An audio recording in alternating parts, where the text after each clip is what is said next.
우리가 좋아하는 이름들이 있습니다. 사랑하는 나의 자녀, 손주. 그 외에도 내가 사랑하는 또 아무개, 누구누구 여러 명이 있을 것입니다.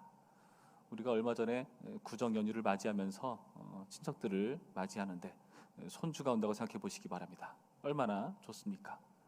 그 손주는 우리에게 어떤 수식어로 자리하고 있나요? 나의 귀여운 똥강아지, 깨물어도 너무 시원치 않을 아주 사랑스러운 나의 손주. 여러 가지 수식어를 우리가 붙일 수 있을 것입니다. 우리는 좋아하는 사람이 다가오면 그에 대한 설렘과 기대를 가지고 있기 때문입니다. 오늘 본문에 나타난 시인도 마찬가지입니다. 이 시인은 하나님을 기다리고 있는데요. 그 하나님이 다가오는 것을 너무나 기대하고 감사하는 표현을 우리가 확인해 볼 수가 있습니다. 1절 말씀에 보시면 하나님이여 우리가 주께 감사하고 감사함은 주의 이름이 가까움이라. 사람들이 주의 귀한 일들을 전파하나이다.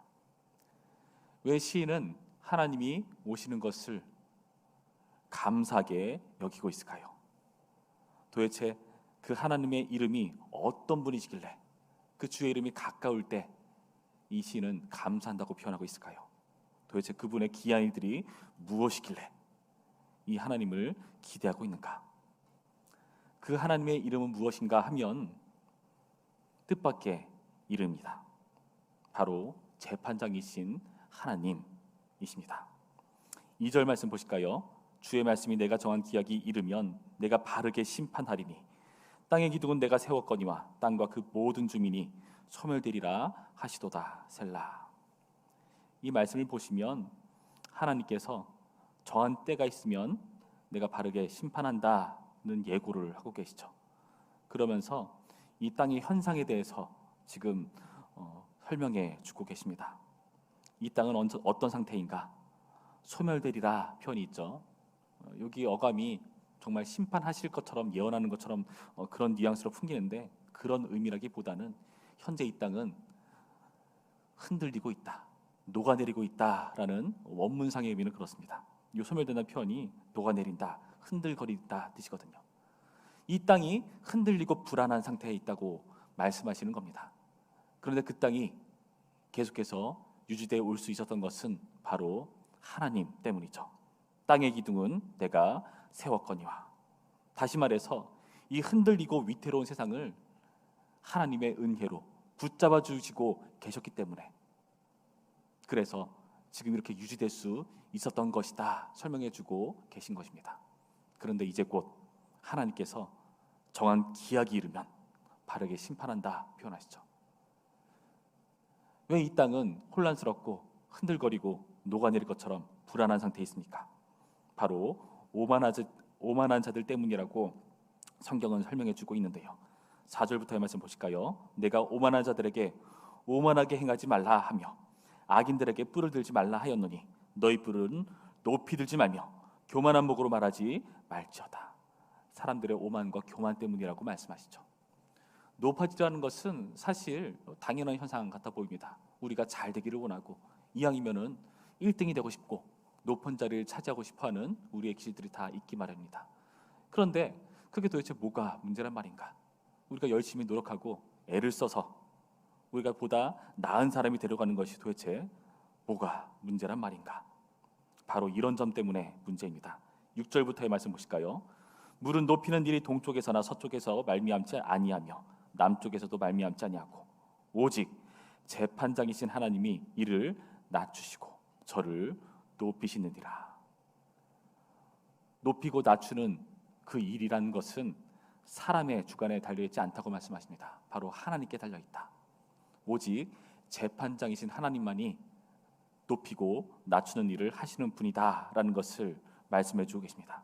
그렇다면은 교만한 것, 오만하다는 것이 그 높아지다는 것이 그렇게 부정적인 표현, 오만하다, 교만하다라고 표현되는 의미를 우리가 이해할 수 있습니다. 높이고 낮추는 것이 재판장이신 하나님께 달려있다면 우리가 높아지란다는 것은 어떤 의미겠습니까?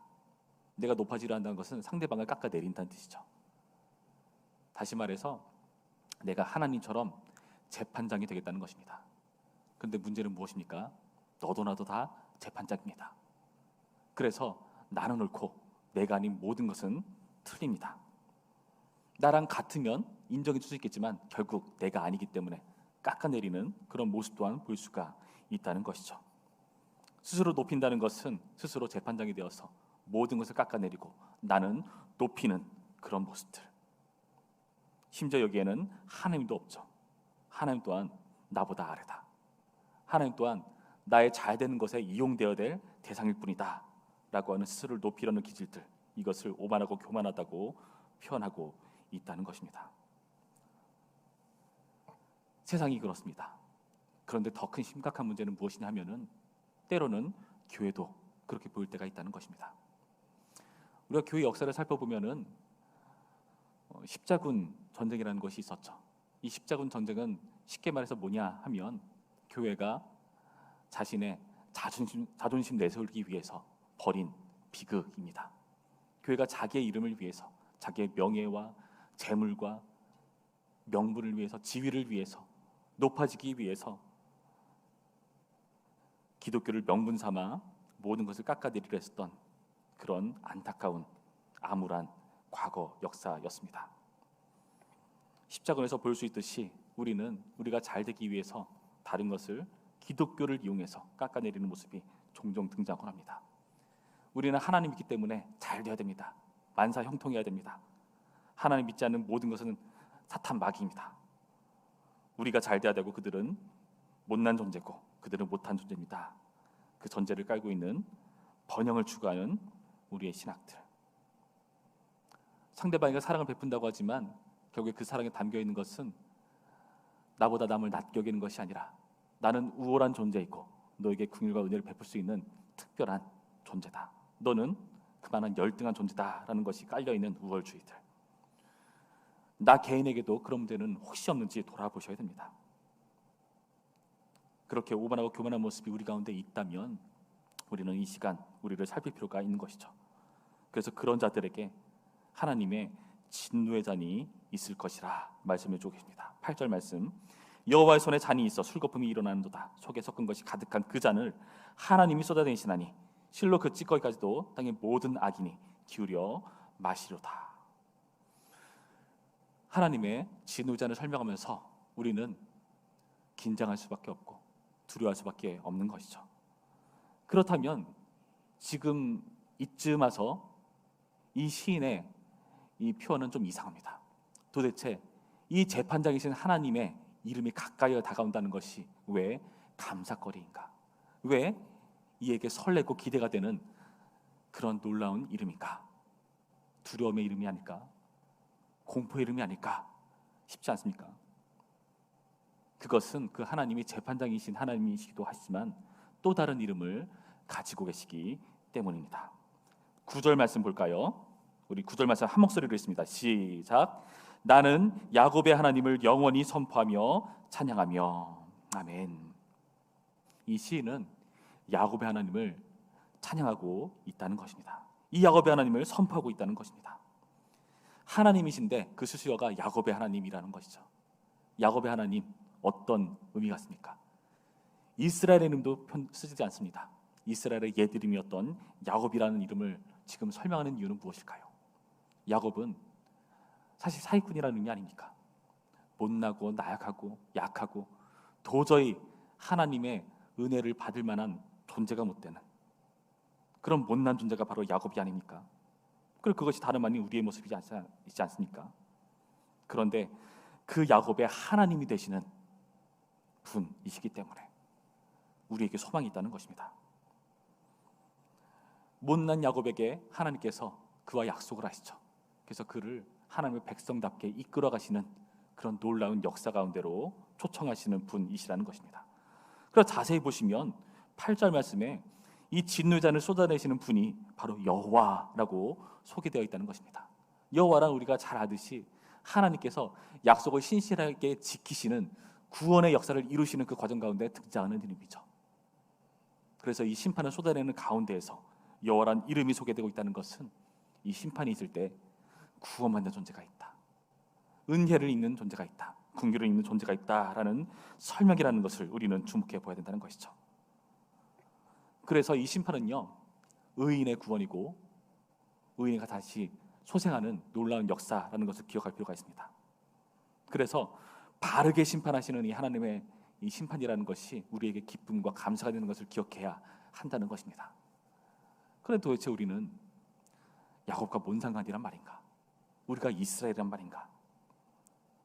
우리가 이 하나님의 약속 안에 있다는, 이 야곱처럼 특별한 관계에 있다는 그 증거가 예수 그리스도 때문에 주어졌습니다. 그리스도께서 마태복음 26장의 표현에 의하면은 겟세마네 동산에서 기도하시면서 이 잔을 내게서 거두어 주셔서 기도하죠. 그러나 결국 아버지 뜻이라면 그것을 받기로 다짐하시는 예수 그리스도의 모습을 봅니다. 그 잔이란 다름 아닌 진노의 잔이었습니다. 십자가의 공포로 다가오는 그 진노의 잔을 예수 그리스도께서 다 마시셨죠. 그래서 그 예수 그리스도의 보혈의 공로를 힘는 모든 자들이 의인일 수가 있는 것입니다. 왜요? 그 진노의 잔을 예수님이 대신 다 마셨기 때문에 악인에서 의인으로 변화될 수가 있었다는 것입니다. 그렇다면 분명합니다.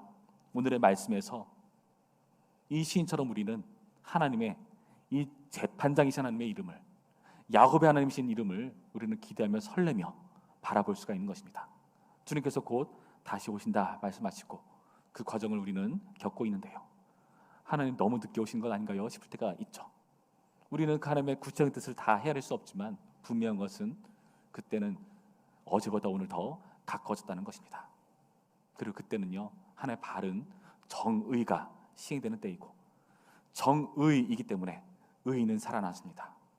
그리고 그 의인의 예수님을 구주로 믿는 우리 모두가 그 자리에 주님의 은혜를 입는 존재로 서고 그때 하나님께 감사 찬양을 올리게 되는 그 놀라운 역사 가운데 우리가 서 있게 될 것입니다. 그래서 우리는 겸비해야 됩니다. 여전히 오만한 세상이고 위태롭고 흔들리는 세상 가운데 우리는 살아가죠. 그래서 우리는 그 흔들리는 세상 속에서 같이 흔들리며 휘둘릴 때가 있습니다.